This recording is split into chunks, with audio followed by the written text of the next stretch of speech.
గతానికి ఇప్పటికి కొంచెం తేడా చూస్తే పవన్ కళ్యాణ్ గారిలో చాలా మార్పు అయితే కనిపించింది. అయితే ఆంధ్రప్రదేశ్‌లో ఆయన పాత్ర ఇక పరిమితం కాబోతుందా?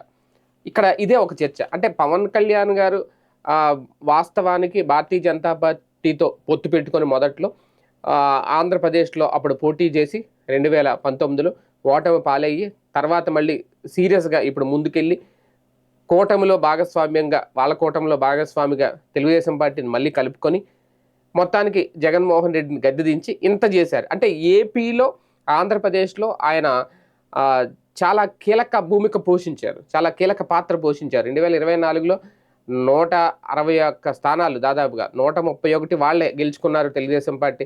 మొత్తం కూటమంతా కలిపి 11 స్థానాలకు జగన్మోహన్ రెడ్డిని పరిమితం చేసిందంటే దానికి కారణం పవన్ కళ్యాణ్ గారు ఇమ్మీడియేట్‌గా అప్పుడు తీసుకున్న నిర్ణయం.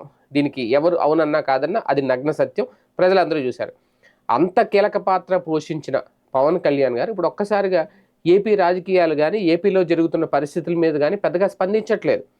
ఆయన ఫోకస్ అంతా జాతీయ భావాలు, జాతీయ సమైక్యత, జాతీయ రాజకీయాలు, అలాగే పక్క రాష్ట్రంలోనే తెలంగాణ. అటు వెళ్ళిపోయింది. అక్కడ కొత్తగా పార్టీ ఆఫీస్ ఓపెన్ చేశారు, అంతా చేశారు. మరి ఆంధ్రప్రదేశ్ పరిస్థితి ఏంటి? ఇక మీదట ఏంటి? రేపొద్దున్న స్థానిక ఎన్నికలు జరగబోతున్నాయి. అక్కడ ఎలా ఉండబోతోంది పాత్ర?